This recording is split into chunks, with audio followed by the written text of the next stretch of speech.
je vois que mes alliés, que mes héros, mes joueurs sont quand même super chauds. Ils n'ont pas du tout envie de faire une pause. Donc du coup, moi, ce que je propose quand même, c'est de se remettre dans l'ambiance.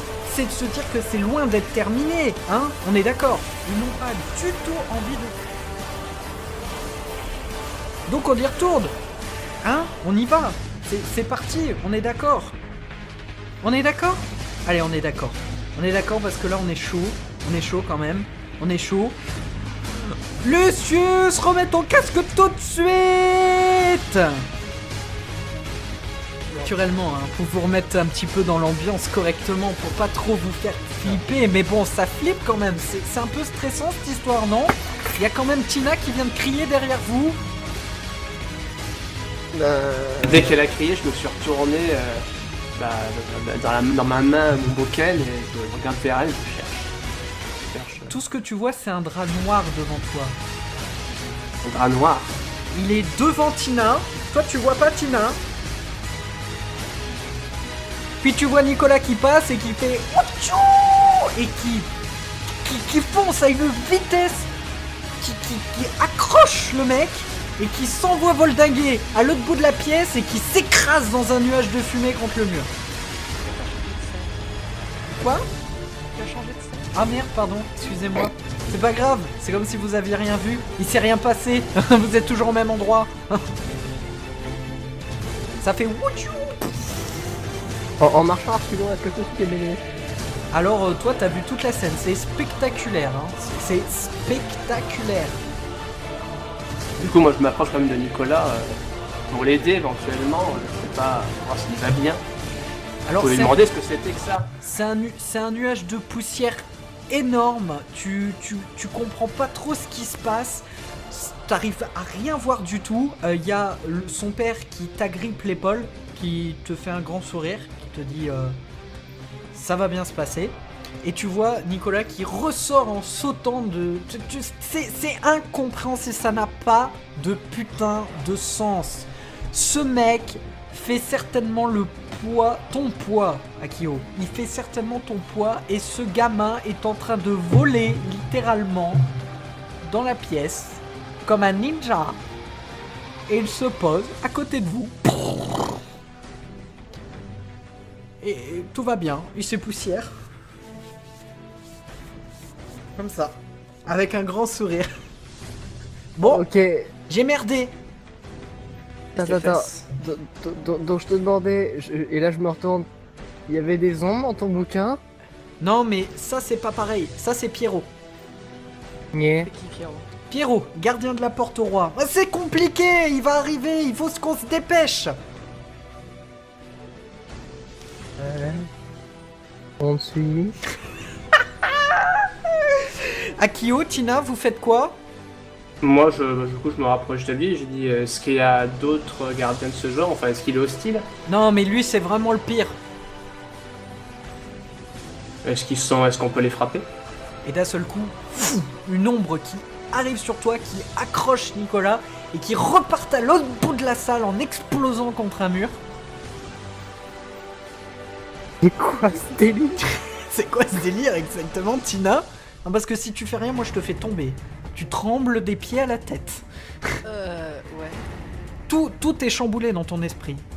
Toute ta vie passée, tout ce que tu pensais fantasmer, fantastique, et ton ami, et ton idéologie à l'eau, et toutes ces conneries-là, c'est quoi pour toi? Ça se passe comment là dans ta tête? Tu fais quoi? Je réalise un peu que finalement, mon ami a peut-être pas dit que des conneries. Je me concentre et j'essaie de visualiser une bulle d'eau autour de moi pour être un minimum en sécurité. Oh, tu vas me faire un jet d'imaginaire, s'il te plaît.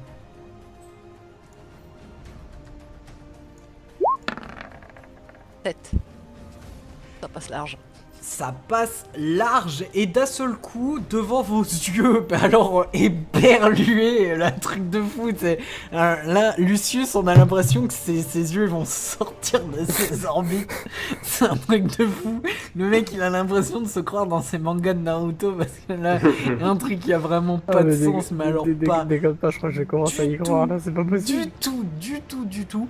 Il y a une bulle d'eau qui est en train de se former autour de Tina. Tina qui est en train de se noyer dans une bulle d'eau. Ah. Une bulle d'eau, ça veut dire qu'il y a de l'oxygène à l'intérieur. Elle est en train de se noyer dedans, est-ce qu'elle est en train de se noyer véritablement ou est-ce qu'elle a l'air sereine, Elle va posée me faire un autre jet d'imaginaire.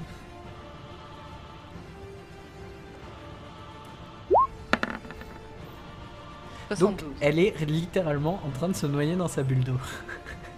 Non, je pose ma main sur la bulle d'eau, limite à essayer de rentrer la main. C'est de l'eau? Non, tu sens qu'il y a une résistance, comme si elle avait vraiment été créée pour ça, pour protéger. Et là, d'un seul coup, il y a le père qui te pousse un petit peu sur le côté, qui lui aussi met sa main sur la bulle qui se vide d'eau. Tu reprends ta respiration, Tina, et tu commences à comprendre le truc, mais vas-y doucement. Oui, pas de- Moi j'empoigne à deux mains mon boken et je me dis, s'il y a une ombre qui approche de nous, je la tape. Justement, au moment où tu dis ça, t'entends un râle derrière toi, tu te retournes et tu vois ce mec tout vêtu de noir avec juste un masque blanc, un sourire peint en noir, un œil en forme de croix et un autre petit œil rond. Et ce mec s'approche de toi et te dit vous êtes des insectes du temps. Et il t'expulse littéralement et tu fais des roulés-boulés sur 100 mètres et tu t'écrases contre un mur. Tu vas te prendre 2 points de dégâts, ça fait oui Je quand dirais même. bien, j'essaie de me réceptionner, mais bon. Non, là c'est 2 points de dégâts. Ouais, c'est pas très logique ce qui vient d'arriver. Moi ce que je propose, c'est de regarder dans ta tête et de te dire bordel, pourquoi je suis pas mort et que j'ai si peu mal. Oui, d'ailleurs, pourquoi Ouais, voilà. pourquoi Ouais, Oui. voilà. Ça c'est Bonne ça, question. c'est- Voilà. Parce qu'il m'a vraiment expulsé loin. Ah putain mec, t'as vu ça dans les films de science-fiction, hein, très clairement. Je lui lance mon bâton à la gueule. Tu lui lances le bâton à la gueule qui rebondit machinalement sur sa tête. Tout. Super. Très impressionnant, je dois l'avouer. Belle force Mais- de la part de héros. Je peux Je marcher. l'emprisonne dans une bulle d'eau cette fois, je la projette sur lui. Tu vas me faire un jet d'imaginaire, Tina. Ah, 37. on voit pas le dé parce qu'il est caché derrière ton nom, mais elle a fait 37. Donc, du coup, tu arrives sans difficulté à créer une bulle autour de lui. Bulle qui explose littéralement, d'un seul coup, qui éclate. Il se retourne vers toi, s'approche de toi, t'agrippe de nulle part, comme si c'était une ombre qui a grippé, qui se servait d'un bras d'ombre, de vide, de rien, qui t'agrippe et qui te soulève du sol. Moi, je tente de l'aider. Enfin, si j'arrive à me le relever, franchement, je me relève, je cours avec mon boken et je le charge. Alors tu vas me faire un jet d'imaginaire, s'il te plaît. Est-ce que Super vitesse. Est-ce que ce qui m'attrape, c'est 32. c'est palpable? Tu as l'impression que c'est comme une brume. C'est très étrange parce que c'est une brume qui est comme physique et tu sens quelque chose. Tu sens que ça t'écrypte, ça te maîtrise au cou. Tu vas étouffer. Tu vas étouffer, c'est physique. J'essaie de poser ma main dessus ou à l'intérieur et j'essaie de drainer une énergie.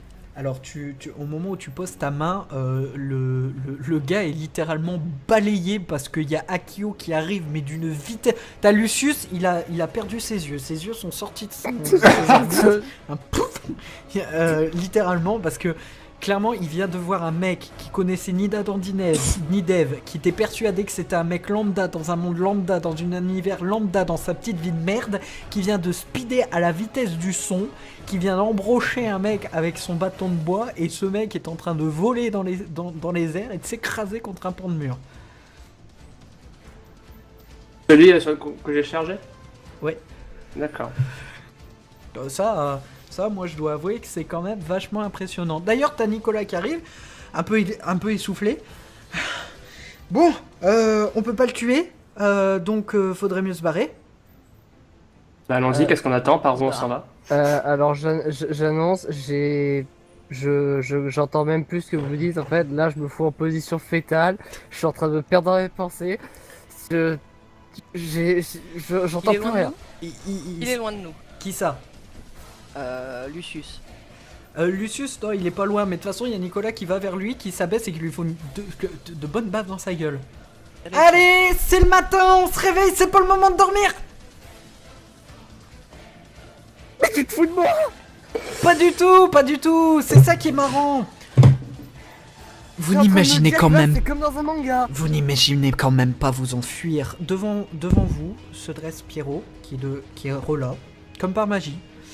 Et il y a un truc qui se matérialise derrière lui. Vous allez me faire un jet d'esprit pour voir si vous arrivez à le voir.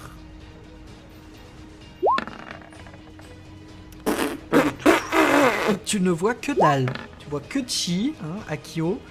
Moi, j'ai fait deux. Alors toi, ça apparaît directement devant toi. Et pareil pour Tina, ça apparaît. C'est une immense porte, une arche de pierre gravée de millions de... Pas des symboles, mais comme des scènes de bataille, des scènes de couronnement. Elle est magique cette porte. Elle est magnifique, elle est somptueuse, elle est immense. Elle fait 6 fois la taille de Pierrot. Elle est vraiment immense. Elle est immense. On arrête de causer, j'en attrape un et on commence à courir. De grands battants en bois magnifiques, sublimes. Et il y a Pierrot qui sort d'une brume d'ombre un livre que vous connaissez bien.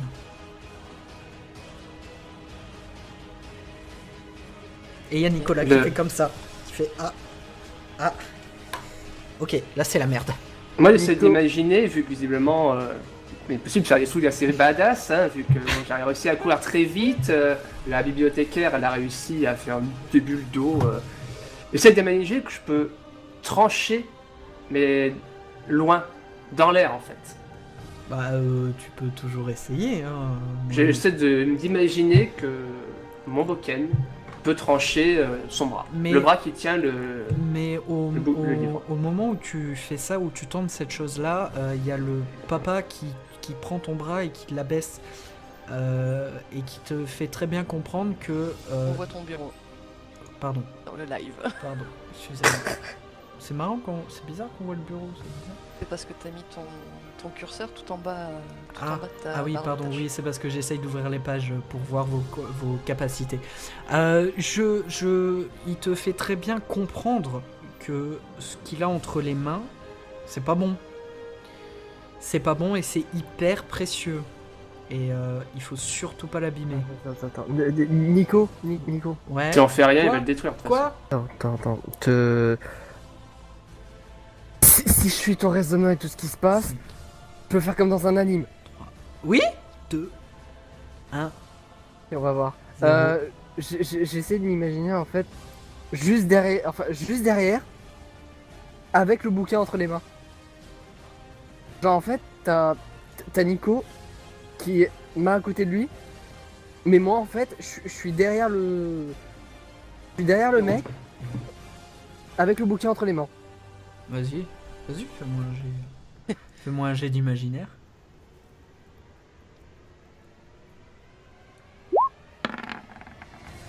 Et 44. Tu apparais effectivement derrière lui, comme si tu t'étais projeté, tu t'étais dématérialisé pour apparaître devant lui, mais tu n'as pas le bouquin dans les mains.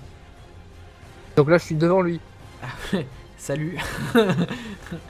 Et du coup, est-ce qu'il pourrait éventuellement me dissimuler? De moi, à défaut de frapper, est-ce que je peux tenter de faire, comme tout à l'heure, d'aller à super vite et d'attraper le livre? Bah vas-y, essaye, vas-y, c'est le J'essaye, moment. Allez, je le vas-y, fais. lance tes jets. Lance tes jets. 65. Et ça passe et tu traces super vite et d'un seul coup, il y a la porte qui avance d'un pas, qui traverse Pierrot, qui se met devant toi. Tu ne peux pas freiner suffisamment vite, les portes s'ouvrent, tu rentres littéralement dans la porte et la porte se referme, elle disparaît. Elle réapparaît en l'air, elle s'ouvre et tu t'écrases au sol, littéralement au sol. Tu te prends 2 points de dégâts encore une fois. Bon. Le pauvre Akio, il se prend des bobos dans la tronche, mon gars, je t'explique Putain. même pas. Je, je- je- t'explique même pas. je me retourne vers Nico. Je vois que j'étais. Je suis plus à côté de lui alors que j'y étais.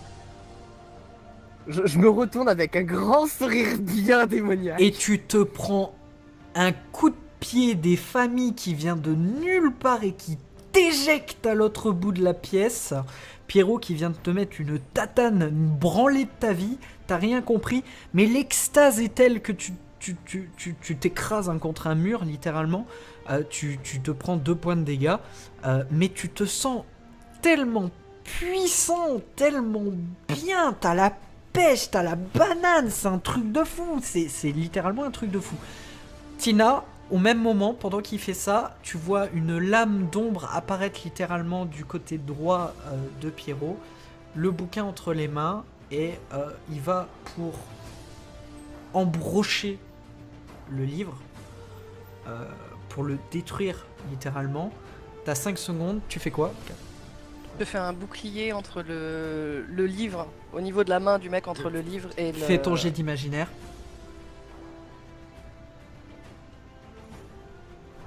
On croit en toi. Ça passe pas. Dommage, À 2 points le près. bouquin va pour être embroché, tu n'arrives pas à te concentrer, t'as extrêmement mal au crâne, là ça va trop vite pour toi, beaucoup trop vite, tu sais vraiment pas ce qui est en train de se passer dans ta tête, tu n'arrives pas à te concentrer suffisamment pour faire apparaître ce bouclier, le bouquin va pour être embroché, Nicolas essaye tant bien que mal de s'élancer, de faire quelque chose contre ça, et...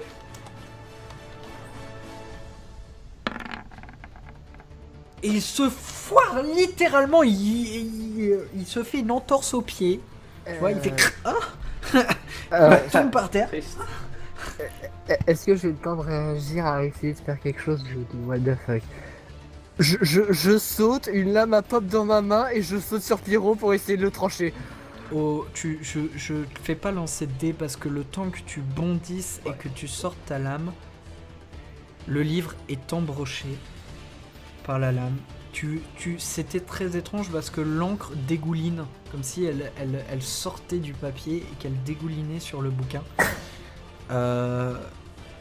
Nicolas tombe des nues, littéralement des nues. Le sourire que vous connaissiez de lui permanent s'effondre. Il est estomaqué par ce qui vient de se passer. Il dit je comprends pas. C'était écrit. C'était écrit. Pierrot se tourne vers vous. Il vous regarde. Enfin, il vous regarde. Vous n'êtes pas sûr. Mais le masque est tourné vers vous. Enfin, surtout vers Tina, le père et Nicolas. Vous qui êtes un peu à l'autre bout de la salle. Toi, tu arrives en t'élançant, mais tu te prends une volée par Pierrot qui te retourne et qui te balaye. Et tu te retrouves à côté de Tina, du père et de Nicolas. Et Pierrot qui vous regarde et qui vous dit à présent, nous serons éternels. Et vous ne serez plus rien. Il tourne légèrement la tête et vous voyez la porte, immense porte qui apparaît devant l'arbre, qui s'ouvre en grand. Une gerbe de flammes monumentale s'échappe de l'arbre, de la porte, et embrase l'arbre d'une manière époustouflante. L'arbre part en fumée, vraiment en fumée. C'était du bois sec, c'était du bois mort. Il prend feu, mais à une vitesse folle. Tout part en flammes. L'arbre monde n'est plus. Il est en train de brûler devant vos yeux. Pierrot se retourne encore une fois devant vous et il s'approche de Nicolas. Il apparaît littéralement devant Nicolas. Il l'agrippe et il lui dit « Où sont les artefacts ?» Que faites-vous? Je jette mon bokken à la gueule de Pierrot. Je Allez, m'en sers comme d'une lance en fait. Allez, vas-y. Tu vas me faire un jet d'imaginaire.